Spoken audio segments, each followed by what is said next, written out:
This lady ruined all the fame she built for years with just one terrible career decision based off jealousy. What was the one decision that caused Tina Louise's career to falter? Join us as we uncover the untold story of the Gilligan's Island sweetheart.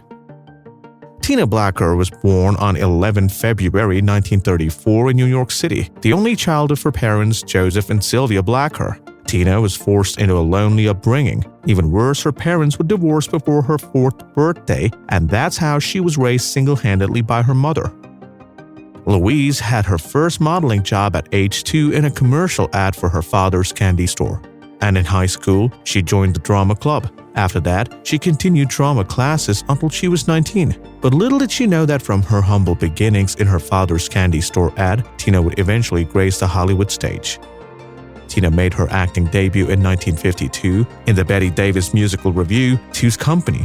She impressed a lot of producers with her performance at her debut, so she was contracted for more Broadway projects, including John Murray Anderson's Almanac and Lil Abner.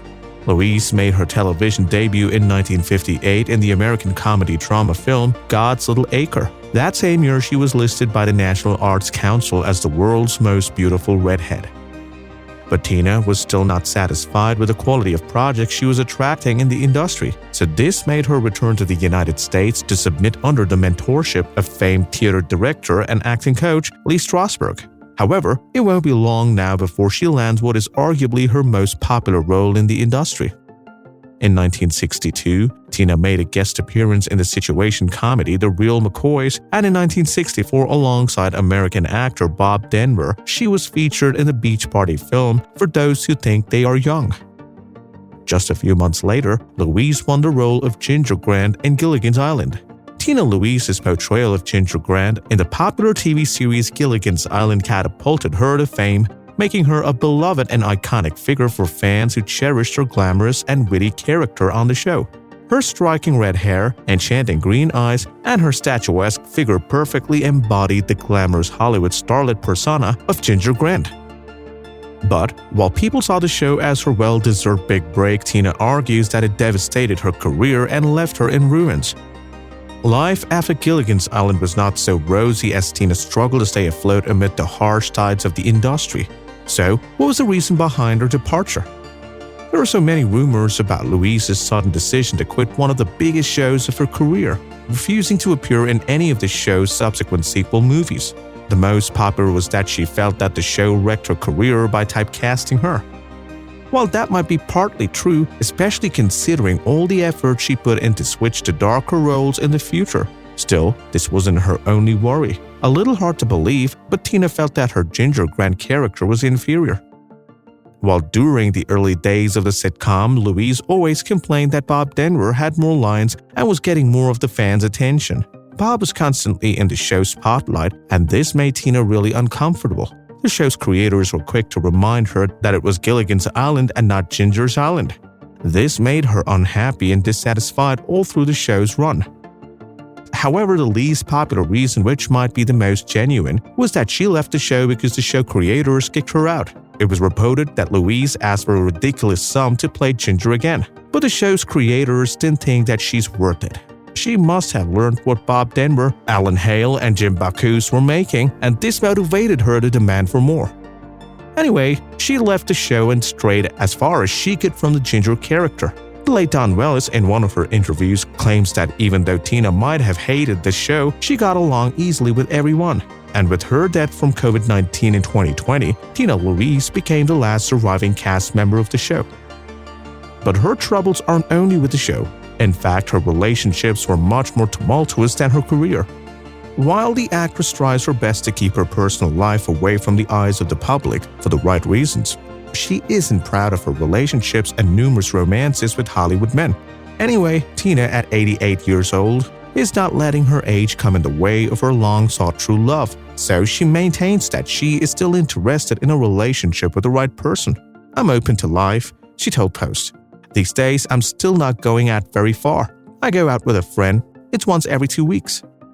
Tina's first and only marriage was in 1996 with radio announcer and TV talk show host Les Crane. They were married for 4 years and shared a daughter, Caprice Crane. a screenwriter and producer in Los Angeles. Tina's marriage ended with a nasty divorce in 1971. So after her divorce, Tina Louise was romantically involved with a lot of men within and outside the industry. She dated German artist Peter Max, Bo Belinsky, and actor Lance Fuller, among many others. She was also rumored to have kept a secret relationship with former President John F. Kennedy sometime in September 1960. The actress hates to talk about her age. She lashed out at a reporter who asked her about it. "Don't number me. Who needs it?" she said. "Numbers are not what you look like or how you live your life," Tina reported. But her relationship fiasco didn't end there. The king of rock and roll, Elvis, seemed like every lady's flaw during his prime years as he charmed his way into the hearts of top performers in the industry, including Anne Margaret, Linda Thompson, and Anita Wood. So, tongues would start rolling after Elvis was caught on camera blushing to Tina Louise's interview questions.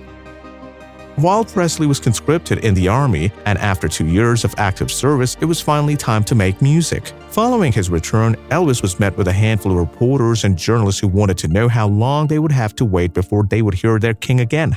And among this crowd was Tina Louise. "Are you still going to use your suggestive movements?" the actress asked. Reporters claimed that Elvis blushed for a minute before he replied his movements on the stage were natural and he had no plans of changing them. But at the time, Presley was in a relationship with Anita Wood, and when the rumors grew hotter, he still did not deny it. Tina was unusually quiet too, and this raised a lot of suspicions. But the true nature of their relationship remains a mystery. If something did exist between them, I'm afraid only Elvis and Tina would be able to tell. Any fan of Gilligan's Island no doubt imagined some kind of secret relationship between members of the cast behind the scenes. Tina revealed in an interview that she was deeply charmed by actor Jim Backus, who played married millionaire Thurston Howell III. According to her, Backus made her laugh with his funny stories from his everyday visits to psychiatrists. He had such a great sense of humor and was so adorable. She added that the professor was too nerdy for her and Gilligan was just very nervous, scared to death, and talked so fast. She told Post, "He was just so shy." Their shared sense of humor and chemistry off-screen led many fans to wonder if their on-screen friendship blossomed into something more.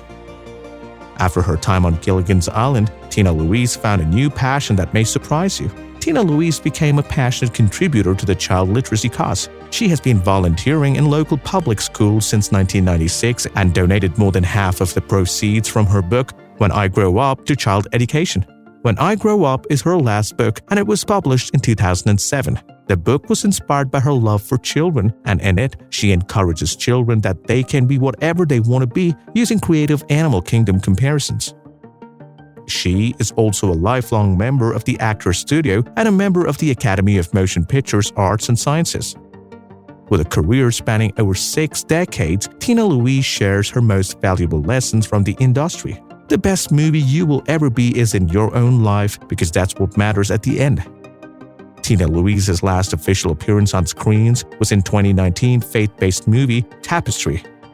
The actress at 88 has not announced her retirement from the industry and will continue to take roles as her schedule and age lets her. Tina Louise is still quite bubbly and eccentric for a woman of her age. She enjoys mother and daughter time with her only daughter, Caprice Crane. She relinquishes old age at her mansion in New York City. Tina has an estimated net worth of $6 million, but her legacy extends far and beyond her wealth and fame. What do you remember about Tina Louise? Who was your favorite Gilligan's Island star? Let us know in the comments, and if you liked the video, make sure to watch our other mini documentary videos at our channel on the beautiful actresses of yesteryear.